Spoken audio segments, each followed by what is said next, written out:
Hello అండి, అందరికీ నమస్కారం. వెల్కమ్ టు మై ఛానల్ ఆహా ఏమి రుచి. ఈ రోజు మన వీడియోలో టమాటా కొత్తిమీర రోటీ పచ్చడిని సింపుల్ గా టేస్టీగా ఎలా తయారు చేసుకోవాలో చూపించబోతున్నానండి. టమాటా కొత్తిమీర పచ్చడి రైస్ లోకి, ఇడ్లీ, దోశ ఇలా మనం దేంట్లో సర్వ్ చేసుకున్నా గానీ చాలా టేస్టీగా ఉంటుందండి. మరి చలికాలంలో కొత్తిమీర తినడం మన హెల్త్ కి చాలా మంచిదండి. ఇందులో విటమిన్ సి, ఐరన్ చాలా ఎక్కువగా ఉంటుందండి. అంతేకాదండి, ఇది మనకి ఇమ్యూనిటీని కూడా పెంచుతుందండి. వీడియో అస్సలు స్కిప్ చేయొద్దండి, ఫస్ట్ నుంచి లాస్ట్ వరకు చూడండి. వీడియోని లైక్ చేయండి, ఛానల్ ని సబ్స్క్రైబ్ చేసుకోండి. టమాటా కొత్తిమీర పచ్చడి తయారు చేసుకోవడానికి మీడియం సైజ్ లో ఉండే ఒక 4 టమాటాలని బాగా పండినవి తీసుకోవాలి.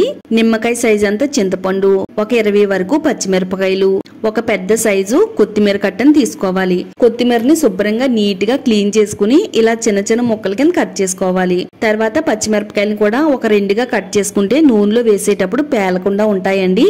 నెక్స్ట్ ఇప్పుడు స్టవ్ పైన కడాయి పెట్టుకుని ఒక 3 టేబుల్ స్పూన్లు ఆయిల్ వేసుకోవాలి. ఇందులో ఒక చిటికెడు మెంతులు వేసుకోవాలి.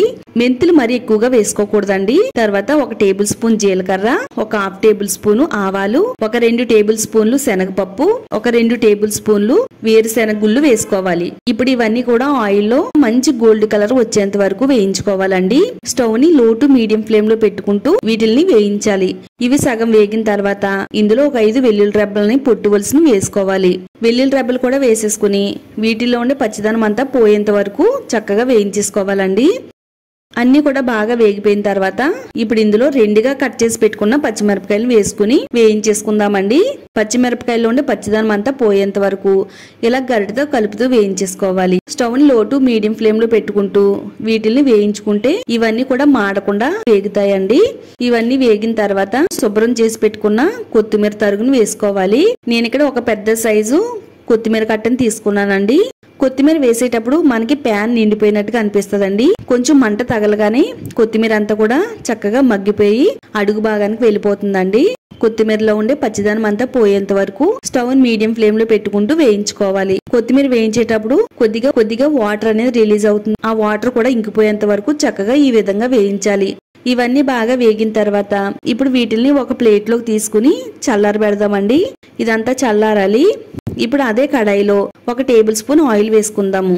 ఆయిల్ వేడైన తర్వాత సన్నగా పొడవుగా కట్ చేసి పెట్టుకున్న టమాటా ముక్కలు వేసుకుని అంతా కూడా బాగా కలుపుకోవాలి.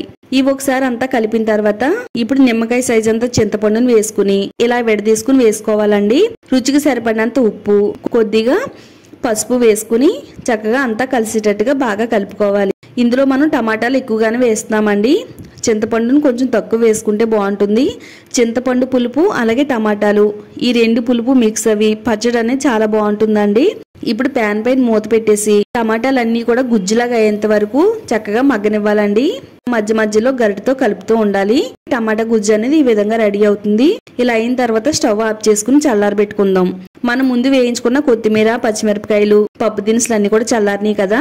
ఈ చల్లారినవన్నీ కూడా మిక్సీ జార్ లో వేసుకుని వాటర్ అనేది ఏమి వేయకుండా ఇలా మెత్తని పేస్ట్ లా గ్రైండ్ చేసుకోవాలి.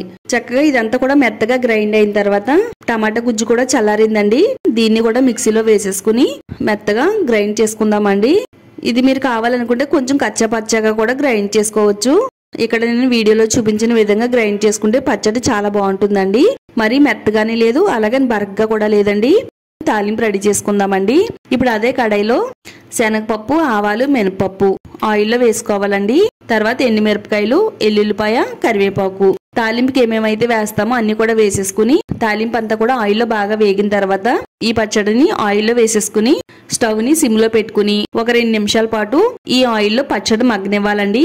మనం ఇలా తాలింపులో 2 నిమిషాలు ఉంచడం వల్ల పచ్చడి అనేది తొందరగా పాడవకుండా ఉంటుందండి. కనీసం మనకి వారం రోజులైనా గానీ ఈ పచ్చడి నిల్వ ఉంటుందండి, అస్సలు పాడవదు. అంతేనండి, ఎంతో టేస్టీగా ఉండే టమాటా కొత్తిమీర పచ్చడి అనేది రెడీ అయిపోయిందండి. ఇలా రెడీ అయిపోయిన పచ్చడిని ఒక బౌల్లోకి సర్వ్ చేస్తున్నానండి. పచ్చడి చూస్తుంటేనే నోరూరిపోతుంది కదా. అన్నంలోకి, టిఫిన్స్ లో కూడా బాగుంటుందండి. ఇడ్లీ అలాగే దోశలో కూడా చాలా టేస్టీగా ఉంటుంది. కొద్దిగా ఉల్లిపాయ ముక్కలను కూడా వేసుకుని ఇలా అన్నంలో కలుపుకుని తింటే ప్రతి ముద్ద కూడా అమృతంలా ఉంటుందండి. చాలా అంటే చాలా టేస్టీగా ఉంటుంది. ఇంట్లో కూరలు ఏమీ లేనప్పుడు ఇలా టమాటా కొత్తిమీర పచ్చడిని చేసుకుని తింటే మనం ప్రతిరోజు తినే అన్నం కంటే ఒక ముద్ద ఎక్కువగానే తింటామండి. అంత టేస్టీగా ఉంటది. ఎంతో టేస్టీగా ఉండే టమాటా కొత్తిమీర పచ్చడి మీకు నచ్చినట్టయితే వీడియోని లైక్ చేయండి. అలాగే ఈ వీడియోని మీ ఫ్రెండ్స్ అండ్ ఫ్యామిలీకి షేర్ చేయండి. ఇలాంటి మరిన్ని టేస్టీ రెసిపీస్ కోసం ఛానల్ని సబ్స్క్రైబ్ చేసుకోండి.